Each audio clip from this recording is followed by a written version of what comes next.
Energetic little stars 143 ఛానల్కి స్వాగతం. First time చూసినట్లయితే మన ఛానల్ని సబ్స్క్రైబ్ చేసుకొని పక్కనే ఉన్న బెల్ ఐకాన్ని క్లిక్ చేయండి. న్యూ వీడియోస్ నోటిఫికేషన్స్ మీకు వస్తాయి. వెన్నెల్లో గోదావరి పార్ట్ 2కి స్వాగతం అండి. కారు ఎలా నడుపుతున్నానో నాకే తెలియదు. నా గుండెల్లో అగ్నిపర్వతాలు బ్రద్దలవుతున్నాయి. కూతురి విషయం తెలిసిన అరగంటలోనే కొడుకు విషయం మరింత నాటకీయంగా తెలిసినా దాన్ని నేను నమ్మలేకపోదును. కానీ పోలిక, స్వంత కళ్ళ కన్నా సాక్ష్యం ఇంకేమి కావాలి? గోపీచంద్ ఆయన కొడుకు. ఎవరు కాదన్నా ఇది నిజం, రక్తం చెప్పే నిజం. నా తల పగిలిపోతుంది. ఒక పక్క శ్రీదేవి, మరో పక్క గోపీచంద్. నా ఇద్దరు సవతులకు పుట్టిన ఇద్దరు బిడ్డలు. ఒక సవతి వాళ్ళ ఆయన చనిపోయాడనుకొని కొడుకుని తీసుకొని అమెరికా వెళ్ళిపోయింది. మరొక ఆమె తన భర్త కంపెనీ పనుల మీద టూర్లు తిరుగుతున్నాడనుకొని సంతృప్తి పడుతోంది. ఇదంతా నిజమా? కలే. అవును, కలే. నాకు బిగ్గరగా నవ్వు వచ్చింది. రాత్రి ఆయన పాల గ్లాసు ఫోన్ పక్కనే పెట్టి అలాగే నిద్రపోయాను. అంత కళ్ళ మీదకొచ్చేసింది నిద్ర. ఆ నిద్రలో ఈ కళ ఆయనకి ఫోన్ రావటం, నేను బయలుదేరటం, ఒక కొడుకు కూతురు వెంటనే తగలటం. భలే కళ. నేను నవ్వుతూనే కారు నడుపుతున్నాను. అంతలో ఒక కుక్క అడ్డుగా రావడంతో బ్రేక్ వేసి ముందుకు తూలాను. కళ్ళ చెదిరినట్టు అనిపించింది. అయినా కూడా నేను కారులోనే ఉన్నాను. పాల వ్యాను నా పక్క నుంచే వెళ్ళింది కాబట్టి ఇది కళ కాదు, కేవలం కళ అయితే బావుణ్ణు అనుకున్న నా ఆలోచన. శ్రీదేవి, గోపీచంద్, ఇందిర, భాగ్యేశ్వరి. ఇంతకాలం నేను ప్రత్యక్ష దైవం అని నమ్మిన చెట్టు తాలూకు కొమ్మలు ఫలాలు. అదే నిజమైతే ఆ వృక్షాన్ని మొదలంతా నరికేసి నేను ఆహుతి అవ్వటం ఖాయం. నేనెలాంటి దాన్నో మీకు ముందే చెప్పాను. ఇదే సంఘటన మీకు ఎదురైతే బహుశా మీరు ఊరుకుంటారేమో. ఆయనకేం మగ మహారాజు అను, అమ్మో ఆయనకేమైనా అయితే నా మంగళసూత్రం ఏమవుతుందో అను ఆత్మవంచన చేసుకుంటారేమో కదూ. నేను చేసుకోను.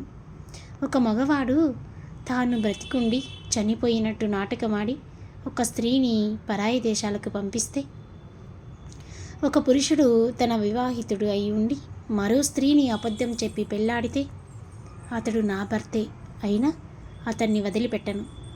అంతు తేలుస్తాను. నేను వెళ్ళేసరికి ఇల్లంతా లైట్లు వేసి ఉన్నాయి. ఆయన కారు శబ్దం విని కంగారుగా పోర్టికోలోకి వస్తూ, ఎక్కడికి వెళ్ళావు? మేమంతా ఎంత గాబరా పడుతున్నామో తెలుసా అన్నారు. ఆయన వైపు కన్నార్పకుండా చూశాను. ఇంతటి గొప్ప నటుడు అనుకోలేదు నా భర్త. శ్రీరాముడు నెమలి పించం ధరించినట్టున్నాడు. మాట్లాడకుండా లోపలికి నడిచాను. సావిత్రి కూడా మెలకువగానే ఉన్నది కానీ ఏమీ అడగలేదు. మేమిద్దరం మా గదిలోకి వెళ్ళాం. ఎక్కడికి వెళ్ళాం మళ్ళీ అడిగారు ఆయన. నా బాయ్ ఫ్రెండ్ దగ్గరికి.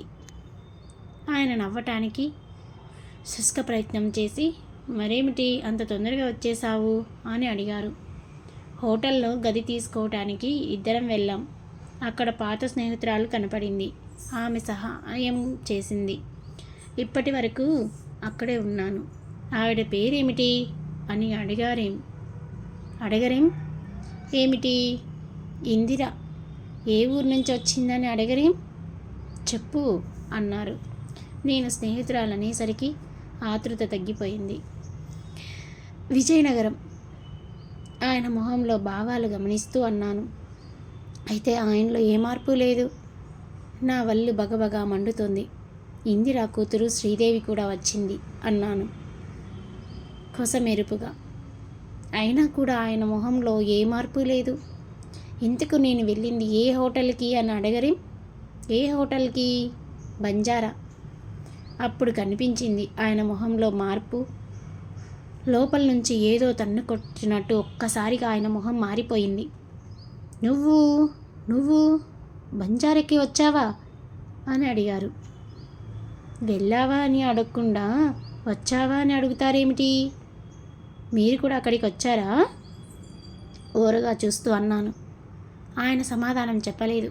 లేచి పచారులు చేయటం మొదలుపెట్టారు. ఆయన మొహం కందగడ్డలా ఎర్రగా మారింది. ఇంకో అరగంటలో భాగ్యేశ్వరీదేవి కూడా మన దేశం వస్తుంది. నెమ్మదిగా తూచి తూచి అన్నాను. ఆయన పచారులు ఆగిపోయాయి. భాగ్యేశ్వరా అన్నారు మొహం చిట్లించి. ఏం, ఆవిడ కూడా మీకు తెలుసా? వాళ్ళ ఆయన పేరు కూడా ఆనందరావేట అట. పాపం పెళ్ళవగానే ఆయన పోయారట. వాళ్ళ అబ్బాయి పేరు గోపీచంద్. ఆయన అంత వేగంగా కదలగలగరని నేను కలలో కూడా అనుకోలేదు. ఊహించిన వేగంతో వచ్చి నా రెక్క పట్టుకొని ఏమన్నా గోపీచందా అని అరిచారు.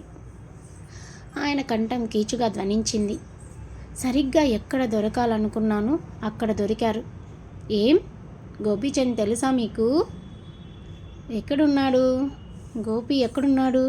ఆయన ఆవేశంగా అడిగారు. వాళ్ళ అమ్మగారు ఈరోజు అమెరికా నుంచి ఈ తెల్లవారుజామున వస్తున్నారు. అందుకే ఎయిర్పోర్ట్కు వెళ్తున్నాడు. గమ్మత్తు ఏమిటంటే వాళ్ళ ఇంటి పేరు కూడా మన ఇంటి పేరే. ఆయన నా మాటలు వినటం లేదు. మళ్ళీ షర్ట్ వేసుకుంటున్నారు. ఎక్కడికని అడిగాను. ఎయిర్పోర్ట్కి. నేను వస్తాను. ఏమిటి అన్నారు అర్థం కానట్టు. నాలో అప్పటి వరకు అణిగి ఉన్న ఆక్రోశం రోషం కట్టలు తెంచుకున్నాయి. ఎలా ఉందండి? నచ్చిందా? నచ్చితే లైక్ చేయండి, సబ్స్క్రైబ్ చేయండి, పక్కనే ఉన్న బెల్ ఐకాన్ని క్లిక్ చేయండి. వెన్నెల్లో గోదారి నిజంగానే ఆమె జీవితం ఏమిటో, అతను చేసే మోసాలేమిటో అర్థం కావడం లేదు కదా. నచ్చితే మీకు ఈ స్టోరీ కమెంట్లో చెప్పండి ఫ్రెండ్స్. నేను ఎయిర్పోర్ట్కి వస్తానంటున్నాను. ఏం తప్ప? మీ మొదటి భార్యను చూసే హక్కు నాకు లేదా? పాపం ఆవిడ మీరు పోయారనుకుంటుందట. బ్రతికి ఉన్నట్టు మీ అబ్బాయికి నేను చెప్పలేదు. అక్కడ కాస్త ఎర్ర రంగు దొరికితే వెంటనే చూపుడు వేలుతో ఆవిడ నుదుటి మీద దిద్దరు కానీ ఆ దృశ్యాన్ని నేను చూద్దామని వస్తున్నాను. అటు నుంచి అటే మీ కూతుర్ని తీసుకొని విజయనగరం కూడా వెళ్దాం. పాపం అక్కడున్న ఆవిడికి మీ మొదటి ఇద్దరి భార్యల సంగతి తెలిసి ఉండదు. 3 భార్యలు, 4 పిల్లలు, అంతా కలిసి హాయిగా ఉండొచ్చు. మీ పెద్ద కొడుకు చాలా స్మార్ట్గా ఉన్నాడు. అచ్చుదిద్దినట్లు మీ పోలికే. మరి మీ గుణాలు వచ్చాయో లేదో తెలియదు. రాకూడదని మాత్రం భగవంతుని ప్రార్థిస్తాను. మనం ఇక బయలుదేరదామా? భాగ్యేశ్వరి, ఇందిర ఎదురు చూస్తూ ఉంటారు. ఆయన మాట్లాడలేదు. దగ్గరికి వచ్చి లాగి బలంగా చెంప మీద కొట్టబోయి ఆపుకొని తిరిగి వెళ్ళిపోయారు. కారు వేగంగా వెళ్తుంది. ఆయన మాట్లాడకుండా డ్రైవ్ చేస్తున్నారు. నా ఆవేశం ఇంకా తగ్గలేదు. నా బలహీనత మీద నాకే కోపం వచ్చింది. ఆయన్ని దులిపేద్దామనుకున్నాను. పెళ్ళవకముందు నాకు చాలా అహంభావం ఉండేది. వయసుతో పాటు తగ్గిపోయింది. ఒకప్పుడైతే అప్పటికప్పుడు లాయర్ మా ఇంటికి వచ్చి విడాకుల నోటీసు తయారు చేస్తూ ఉండేవాడు. కానీ ఎందుకు అలా జరగలేదు. చాలామంది అంటారు స్త్రీ ఆర్థిక బలహీనత వల్ల పురుషుడి మీద ఆధారపడుతుందని. కానీ అది అన్ని విషయాల్లోనూ నిజం కాదు. తరళ ఫైనాన్స్కి సంబంధించిన అన్ని కంపెనీలు నావే. అయినా నేను వెంటనే ఏ చర్య తీసుకోలేకపోయాను. ఈ నుంచి రాత్రికి రాత్రి వేరు కారు లేకపోయాను. భర్తలో దుర్గాలని సహించటం భార్యకి దేవుడిచ్చిన వరమా శాపమా? నేను మాత్రం అందరినీ ఆడవాళ్ళంటి దాన్ని కాదని నా నమ్మకం. అరగంట వ్యవధిలో భర్త తాలూకు 2 భార్యల సంగతి వల్ల సంతతి సంగతి, ముఖ్యంగా భర్త 3 దగ్గర ఒకళ్ళకి తెలియకుండా ఒక్కరితో ఆడుకున్న నాటకం సంగతి బయటపడితే నాలా ఇంత నిబ్బరంగా మాత్రం చాలామంది ఉండలేరు. మీ సంగతి నాకు తెలియదు. ఇంతలో కారు విమానాశ్రయంలో ఆగింది. అంత నిర్మానుషంగా ఉంది. ఇద్దరం గేటు దగ్గరికి వెళ్ళాం. అక్కడెవరూ లేరు. ప్రయాణికుల కోసం ఎదురు చూసేవారు కూడా ఎవరూ లేరు. ఇంతలో ఒక సెక్యూరిటీ మనిషి మా దగ్గరికి వచ్చి ఏం కావాలి అని అడిగారు. అమెరికా నుంచి ఏదైనా ఫ్లైట్ వస్తుందా అని అడిగారు ఆయన ఇంగ్లీష్లో. అమెరికా నుంచి విమానాలు హైదరాబాద్ రావు, వ్యంగ్యంగా అన్నాడు ఆ అధికారి. ఐ మీన్ బొంబాయి నుంచి కానీ ఢిల్లీ నుంచి కానీ ఏదైనా ఫ్లైట్ ఆలస్యమైందా? లేదు, ముక్తాసరిగా ఇక వెళ్ళండి అన్నట్టు అన్నాడు. ఆయన నా వైపు చూశారు. నేను తెల్లబోయాను. ఆ యువకుడి మాటలు ఇంకా నా చెవుల్లో మార్మోగుతున్నాయి. ఏమని చెప్పాడు అతడు? కారులో వెళ్తూ ఉంటే ఆయన అడిగారు. నేను జవాబు చెప్పలేదు. తప్పు చేసింది ఆయన. తప్పు చేసినట్టు అవమానంతో తల వంచుకొని సంజాయిషి చెప్పాల్సింది ఆయన. నన్ను ప్రశ్నలు అడిగే హక్కు ఆయనకు లేదు. ఎక్కడికి వెళ్తున్నాం మనం? అడిగాను. బంజారాకి. చిన్న కూతుర్ని చూడటానికా అందామనుకుని ఊరుకున్నాను. సూటిపోటి మాటలు అనడం, ఏడవడం, సాధించటం, చివరికి మనసుకు సర్ది చెప్పుకొని కలిసి సంసారం చేయటం, ఇవన్నీ మామూలు గృహిణులకు చేసే పని. తరలా చేయదు. నేనేం చెయ్యాలో అప్పటికి నిశ్చయించుకున్నాను. నేను నా భర్త అయినా సరే భాగ్యేశ్వరిని కలుసుకుంటాను. ఈయన చనిపోయాడని ఆవిడ ఏ పరిస్థితుల్లో అనుకుందో తెలుసుకుంటాను. అక్కడ తప్పించుకున్నా ఇందిరా విషయంలో తప్పించుకోలేడు. చీటింగ్కి శిక్ష ఏమిటో ప్రబంధిని అడగాలి. ఆయన కారు నడుపుతూ, గోపి నిన్ను హోటల్లోనే కలిశాడు కదూ అడిగాడు. అవును, ఈ హోటల్లోనే తను దిగాడు అన్నాను. అతన్ని కలుసుకోవాలని నాకు తొందరగా ఉంది. ఎయిర్పోర్ట్కి అని చెప్పాడు. నాకు బాగా జ్ఞాపకం. ఎందుకు అలా చెప్పాడో తెలుసుకోవాలి. ఈయన వ్యవహారం చూస్తుంటే ఈ గోపి అనే పేరు సుపరిచితంలా ఉంది. కారు హోటల్ ముందు ఆగింది. ఇద్దరం దిగి లోపలికి వెళ్ళాం. ఆయన రిసెప్షన్ దగ్గరికి వెళ్ళి గోపీచంద్ రూమ్ ఎంత అని అడిగారు. గోపీచందా? అటువంటి పేరు గల వారెవరూ లేరే అన్నాడు రిసెప్షనిస్ట్.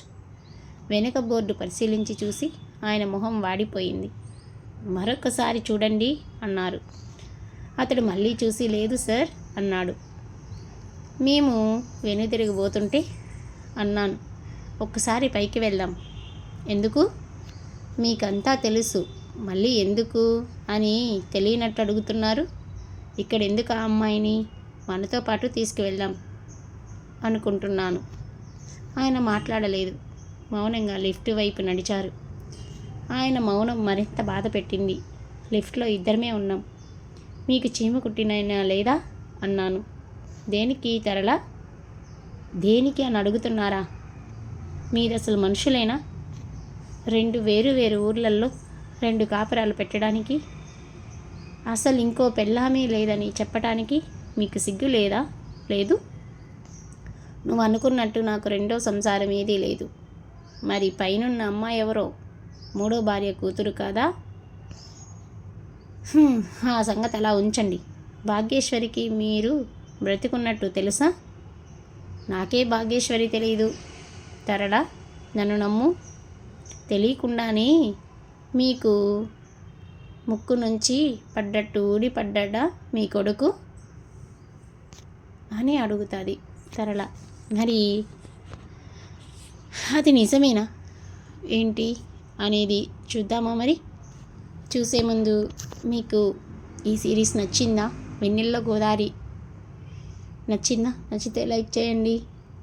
పక్కన ఉన్న బెల్ ఐకాన్ని క్లిక్ చేయండి. సబ్స్క్రైబ్ చేసుకోండి. నాకు సమాధానం కావాలి. నన్ను విసిగించకు తరళ. నా మనసు ఏం బాగోలేదు. ఎందుకు బాగుంటుంది? 3 ఆడవాళ్ళు కలవబోయే సమయం దగ్గర పడుతుంటే అసలు బాగుండదు. నువ్వేం మాట్లాడుతున్నావో నీకు అర్థం కావటం లేదు. అంటే నీకే ఇతర స్త్రీతోనూ సంబంధం లేదా? లిఫ్ట్ ఆగింది. ఆయన బయటకు అడుగుపెట్టి రమ్మన్నట్టు చూశారు. నేను కదల్లేదు. నా తల మీద చేయి పెట్టి చెప్పండి. నేను తప్ప మీకు ఇంకెవరితోనూ పరిచయం లేదని చెప్పండి. ఆయన నా దగ్గరకు వచ్చి నన్ను బయటకు లాగారు. వెనుక లిఫ్ట్ తలుపులు మూసుకుపోయాయి. ఆయన చేతుల్లో గింజుకుంటూ నాకు సమాధానం కావాలి అని హిస్టరీకి గారి అరవసాగాను. ఇది పబ్లిక్ ప్లేస్ తరళ, గొడవ చేయకు. పబ్లికా? అవును, మీరు ప్రైవేటుగా చేసిన వ్యవహారాలు పబ్లిక్లోకి రావటం మీకు ఇష్టం లేదు కదూ? నోర్మోయ్, నేనేం చేయలేదు. లేదా ఒట్టేసి చెప్పండి, మీకేం సంబంధం లేదని చెప్పండి. ఆయన దగ్గరికి వచ్చి తల మీద చెయ్యి వేయబోయి ఆగారు. ఆయన ఆగటం చూసి తలెత్తాను. ఆయన కళ్ళు దించుకొని లేదు అన్నారు. ఆయన కంఠం నూతిలోంచి వచ్చినట్టుంటుంది. లేదట లేదు. పిచ్చెక్కినట్టు అరిచాను. ఆ కారిడార్ నా అరుపుకి ప్రతిధ్వనించింది. ఒకరితో కాదు ఇద్దరితో కాదు ముగ్గురితో. ఆయన నా మాటలు వినకుండా కూతురి గదిలోకి వెళ్ళారు. నాకు ఆ 10వ అంతస్తు మీద నుంచి దూకేద్దామనిపించింది.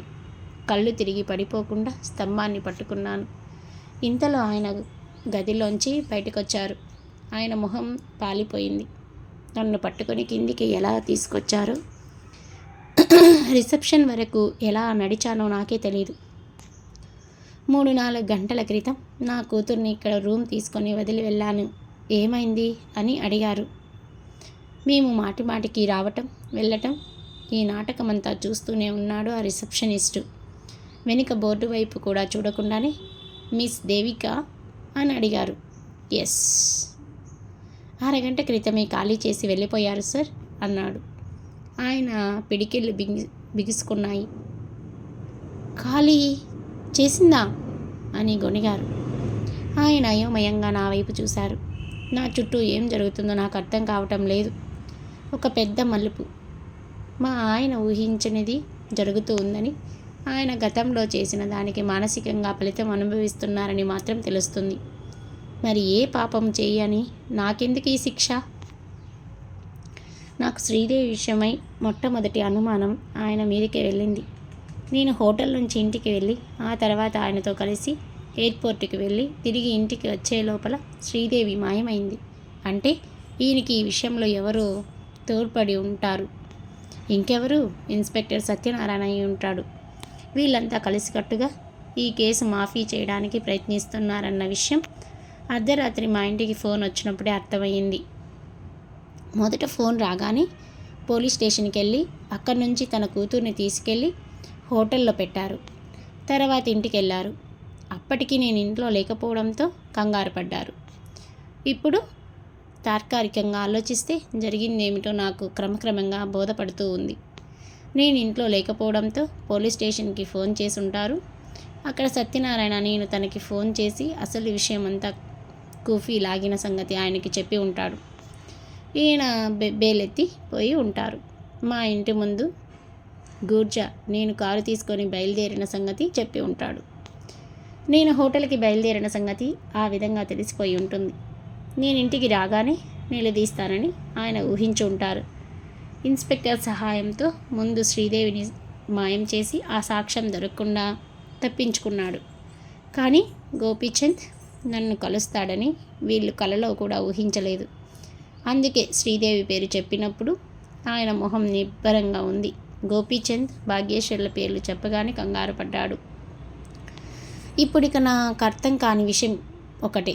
విమానాశ్రయానికి అని చెప్పి నా గోపీచంద్ ఎలా మాయమయ్యాడు? సినిమాల్లో డబుల్ యాక్షన్లోలా ఒకే పోలిక ఉన్న ఆ కుర్రవాడు కనపడితే ఈయన బండారం అంతా బయటపడి ఉండిపోవును. ఇప్పుడే ఈ రాత్రి ఇక్కడే. కానీ నేరస్తుల్ని అంత తొందరగా బయటపడేస్తే ఆ దేవుడికి నాటక సూత్రధారి అన్న పేరెందుకు ఉంటుంది? ఈ రాత్రి నేనిక ఏమీ ఆలోచించలేను. ఆ హోటల్లో వాళ్ళ ముందు ఆయనతో గొడవ పడకుండా అనవసరం. నేను చేయవలసిందేమిటో ముందే నిర్ణయించుకున్నాను. అందుకని బయటకు నడవబోయాను. ఆయన నాతో పాటు రాలేదు. రిసెప్షనిస్టునే అమ్మాయిని ఎవరైనా తీసుకెళ్లారా, ఒక్కతే వెళ్ళిపోయిందా అని అడిగారు. రిసెప్షనిస్ట్ ఏదో చెప్తున్నాడు. ఖాళీ చేస్తున్నట్టు చెప్పమన్నారండి. ఇప్పుడే కదా తీసుకున్నారు అన్నాను కూడా. కానీ అతడు ఇంకా చెప్తూనే ఉన్నాడు. నా దృష్టి ఆమె గది తాలూకు బిల్లు మీద పడింది. విద్యుద్ఘాతం తగిలినట్టు అయింది. దేవిక అని ఉంది దాని మీద. స్వంత కూతురి పేరు కూడా మార్చి ఆయన హోటల్లో రూమ్ తీసుకున్నారు. రేపొద్దున్న ఏదైనా గొడవ జరిగితే శ్రీదేవి అన్న పేరే వినలేదు అనటానికి ఇంతకన్నా నికృష్టత వేరే ఉంటుందా? ఈయన నా భర్త. ఈయనతోనేనా నేను 25 సంవత్సరాలు కాపురం చేసింది? ఇప్పుడు విడాకులు తీసుకోవాలంటున్నది ప్రబంధ్ సాయంతో. ఎలా ఉన్నారో మనుషులు కదండి, వింటుంటేనే గుండె గబాలమంటుంది కదూ. సో నెక్స్ట్ ఎపిసోడ్స్ కూడా మీరు చూడాలనుకుంటే మన ఛానల్ని సబ్స్క్రైబ్ చేయండి, పక్కనే ఉన్న బెల్ ఐకాన్ని క్లిక్ చేయండి. మేము ఇంటికి వెళ్ళేసరికి పాలు వచ్చే వేళ అయింది. ఆయన చాలా గంభీరంగా ఉన్నారు. తేలు కొట్టిన ఘరానా దొంగ పోలీసులకి దొరికాక ఈ విధమైన గంభీరాన్ని చూపిస్తాడు. సాహితి, సంకేతాలు బిక్కమొహం వేసుకొని ఉన్నారు. వాళ్ళకి ఊహ తెలిసిన తర్వాత మేము అలా ప్రవర్తించడం ఇదే మొదటిసారి. ఏ మాట కామాటే చెప్పుకోవాలి. నేను ఎప్పుడైనా దెబ్బలాడినా, కోపం వచ్చినా, అలిగినా ఆయనే బతిమాలి మంచి చేసుకునేవారు. ఇప్పుడు అర్థమవుతుంది ఆ మంచితనం వెనుక ఏముందో. నా ఆస్తి, కావలసిన సుఖాలు బయట దొరుకుతున్నప్పుడు ఇంట్లో ఎంత నమ్రతగానైనా ప్రవర్తిస్తాడు భర్త. మా పెళ్ళైన కొత్తలో ఈయన బాగా తాగేవారు. పేకాడి రాత్రి 2 ఇంటికి చేరుకునేవారు. దాదాపు సంవత్సరం నరకం అనుభవించాను. ఆ రోజులు తలుచుకుంటేనే భయం వేస్తుంది.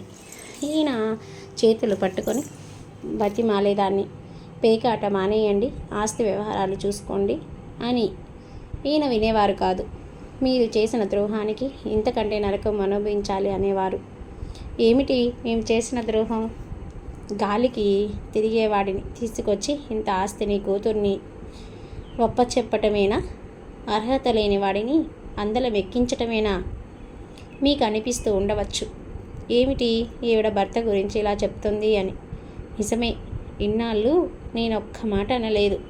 పెళ్ళైన కొత్తలో ఆయన పెట్టిన బాధలకి ఒక్కసారి కూడా నోరు విప్పలేదు. ఆఖరికి నాన్న చనిపోయినప్పుడు కూడా నాలో నేనే కుమిలిపోయాను తప్ప ఈయన్నేమీ అనలేదు. కేవలం ఈయన్ను ప్రేమించిన నేరానికి నాన్నని ఒప్పించి ప్రపంచాన్ని ఎదిరించి ఈయన్ను చేసుకున్న పాపానికి ఈయన ఎలాంటి వారైనా ఏ పని చేసినా భరించవలసి వచ్చింది. ప్రేమ కన్నా ఘోరమైన తప్పు మరొకటి ఉండదని నా ఉద్దేశం. ఆ తప్పే నేను చేశాను. ఈయన్ని ప్రేమించటం, ఈయన కోసం అర్ధరాత్రి గోదావరిలో దూకేటంతగా ప్రేమించటం. అంతేకాదు, ఇంకో ఉదాహరణ కూడా చెబుతాను. పెళ్ళైన కొత్తలో ఇంటిని అస్సలు పట్టించుకోకుండా ఈయన తిరిగేవారు. నా సహనానికి కూడా ఒక హద్దు ఉంది. ఒకరోజు నిలదీశాను. అప్పటికి మా వివాహమై 6 నెలలు గడిచాయి. నాకు 6వ నెల. ఒక అచ్చట ముచ్చట లేదు. ఇంట్లో నిండు గర్భిణి ఉందని కూడా లెక్కలేదు. మామూలుగా తాగుడికి, ఆ తర్వాత పేకాటికి బయలుదేరారు. మీరిలా అర్ధరాత్రి ఇంటికి వస్తే ఏం చెయ్యాలి నేను? అసలు ఇంట్లో భార్య అనేది ఒక తుందైనా మీకు గుర్తుందా? అడిగాను ఏడుస్తూ. గుర్తుండకుండా ఉండాలనే అన్నారు. నాకు ఒళ్ళు మండిపోయింది. మీరు క్లబ్బుల్లోనూ కాపురం చేస్తే ఇంట్లో నేనేం చెయ్యాలి అని అడిగాను. కావలసింది ఎలాగైనా సాధించటం అలవాటేగా. ఒక గోడ మీద నా పేరు రాసుకొని చూస్తూ సంతృప్తిపడు అనేసి వెళ్ళిపోయారు. నిశ్చేష్టురాల్లానయ్యాను. నేను తనను ఎంతగా ప్రేమిస్తున్నానో ఆయనకి ఎలా చెప్పటం? ఆయన ఆ రోజు ఇంటికి వచ్చేసరికి రాత్రి 2 అయింది. తూలుతూ వచ్చారు. నేనేం చేశానో తెలుసా? గోడల మీద ఆయన చెప్పినట్టు పేర్లు రాశాను. 1 కాదు, 2 కాదు, వందలు, వేలు. బాత్రూంలో మొదలుపెట్టి బెడ్రూమ్, డ్రాయింగ్ రూమ్లు, వంటింట్లు, మొత్తం ఇంటి గోడల నిండా ఆయన పేరు రాసేశాను. ఇదంతా మీకు పిచ్చిగాను వెర్రిగాను కనిపిస్తే అది మీ లోపమే. ఇంకా గాఢంగా ప్రేమించటం చేతి కాకపోతే మీరు ప్రేమించటానికి అనర్హులు. ఇంకా గాఢంగా మిమ్మల్ని ప్రేమించే వాళ్ళు లేకపోతే మీరు జీవించడానికి అనర్హులు. అంత గాఢంగా ఆయన్ని ప్రేమించాను. ఈ క్షణం వరకు ప్రేమిస్తూ వచ్చాను. నిండు కడుపుతో రాత్రి 2ంటికి ఆరు బయట చలిలో మెట్ల మీద కూర్చొని ఆఖరి పేరు పూర్తి చేస్తున్న నన్ను చూసి ఆయన చలించిపోయిన మాట నిజమే. ఈ పిచ్చి నీకెప్పుడు పోతుంది తరళ అని ఆ క్షణం నిజాయితీగానే అన్నారు. కానీ అది ఒక్క క్షణం మాత్రమే, తర్వాత మామూలే. ఇప్పుడు చెప్పండి, ఇంతగా ప్రేమించే భార్య ఉండగా ఇంతమంది ఆడవాళ్ళని మోసం చేయటం, చాటుగా కాపరాలు పెట్టడం, ఏ శిక్ష విధించాలి? ప్రబంధ్ తప్ప ఇంకెవ్వరూ నాకు సాయం చేయలేరు. అన్నట్టు ప్రబంధ్ గురించి మీకు చెప్పలేదు కదూ. ప్రబంధ్ నా కొడుకు, నా కడుపున పుట్టినవాడు. మీకు అనుమానం రావచ్చు, ముందు 2 కూతుర్లే అంది, తర్వాత మళ్ళీ కొడుకు అంటుందేమిటి అని. మా వివాహమైన 9 నెలలకు పుట్టాడు ప్రబంధ్. ఒక రకంగా చెప్పాలంటే వాడు పుట్టాకే ఈయన మారారు. ఎవరి పిచ్చి వారికి ఆనందం అంటారు. ప్రబంధ్ మీద ఒక్క పైసా కూడా నాది ఖర్చు పెట్టనివ్వలేదు ఆయన. తరళ ఫైనాన్స్ విషయాలన్నీ చూస్తున్నందుకు జీతం తీసుకునేవారు. దాంతోనే వాణ్ణి చదివించారు, హాస్టల్లో చేర్పించారు, చివరికి లా చదివించారు. నేనేమైనా అంటే నీ డబ్బుతో ముంచేస్తే వాడు అడ్డగాడిదిలా తయారవుతాడు. నీ పిచ్చి వాడికి కూడా అంటుకుంటుంది. ఉండాలంటే వాడు దూరంగా ఉండటమే మంచిది అనేవారు. చెప్పానుగా, ఒక్కొక్కరికి ఒక్కో పిచ్చి అని. ఆయన డబ్బుతోనే వాడిని చదివించారు. కేవలం వాడి కోసమే బతుకుతున్నట్టు ప్రవర్తించేవారు. తాగుడు మానేశారు, క్లబ్బులు బంద్. అంతకన్నా నాకు కావలసిందేముంది? నా మొండితనాన్ని, ప్రేమని ఆయన పిచ్చిగా అర్థం చేసుకోవటం నా దురదృష్టం. ఏది ఏదైనా ప్రబంధ్ పుట్టాక మా జీవితాలు ఒక గాడిలో పడ్డాయి. ఆయన మామూలు మనిషి అయ్యారు. కొడుకుని దూరంగా ఉంచటం నాకు కొద్దిగా బాధగా ఉన్నా ఈ ఆనందంలో దాన్ని పట్టించుకోలేదు. ఆ తర్వాత మళ్ళీ మరో 7-8 సంవత్సరాల వరకు నా కడుపు పండలేదు. ఆ తర్వాత సాహితీ, సంకేత, మరోవైపు ప్రబంధ్ ఎప్పుడు ఫస్ట్ ర్యాంకే. సెలవులకి ఇంటికి వస్తూ ఉండేవాడు. ఒక అతిథిగా ఇంటికి వస్తున్నా వాడికి నేనంటే చాలా ప్రేమ. ఈ విధంగా మా కుటుంబం నెమ్మదిగా సర్దుకుంది. ఈరోజు మా సంసార నౌక పూర్తిగా తిరగబడిపోయే వరకు చాలా అన్యోన్యమైన దంపతమని చెప్పాలి. పోతే మొదటి సంవత్సరం మాత్రం ఒక దురదృష్టమైన కళ అంతే. వచ్చే నెల ప్రబంధ్ పెళ్ళి. లా పాస్ అవ్వగానే వాడికి ఉద్యోగం కూడా వచ్చింది. ఏదో ప్రమద ఇండస్ట్రీలో లా ఆఫీసర్గా నేను తీసుకోబోయే నిర్ణయం నాకు తెలుసు. ఈ విషయమై సంగత కానీ సాహితీ కానీ ఏ సలహా ఇవ్వలేరు. వాళ్ళు మరీ చిన్నపిల్లలు. ఒక్క ప్రబంధనే అడగాలి. నా వైపు ఉంటాడో వాళ్ళ నాన్నగారి వైపు ఉంటాడో. ఇప్పుడు నా సమస్య ఏమిటంటే ఈ వ్యవహారం ఈరోజే తొలిచేయాలా, ప్రబంధ్ పెళ్ళయ్యే వరకు ఆగాలా అని. మరి ప్రబంధ్ పెళ్ళయ్యే వరకు ఆగుతుందా మరి లేదా అనేది నెక్స్ట్ ఎపిసోడ్లో చూద్దామా. మరి చూసే ముందు మన ఛానల్ మీకు నచ్చినట్లయితే లైక్ చేయండి, సబ్స్క్రైబ్ చేయండి, పక్కనే ఉన్న బెల్ ఐకాన్ని క్లిక్ చేయండి. మరి పెళ్ళి జరుగుతుందా లేదా, మరి తల్లి సమస్యతో తను పెళ్లి చేసుకోకుండా ఏం చేస్తాడు ప్రబంధ్ అనేది నెక్స్ట్ ఎపిసోడ్లో చూద్దాం. Thank you. Please subscribe. ఇలాంటి మరిన్ని వీడియోస్ కోసం మన ఛానల్ సబ్స్క్రైబ్ చేసి పక్కనే ఉన్న బెల్ ఐకాన్ని క్లిక్ చేయండి. Thank you. మరి ఏం జరుగుతుందో నెక్స్ట్ ఎపిసోడ్లో చూద్దామా. చూసే ముందు మన ఛానల్ నచ్చినట్లయితే లైక్ చేయండి, సబ్స్క్రైబ్ చేసుకొని పక్కనే ఉన్న బెల్ ఐకాన్ని క్లిక్ చేయండి. సపోర్ట్ మీ.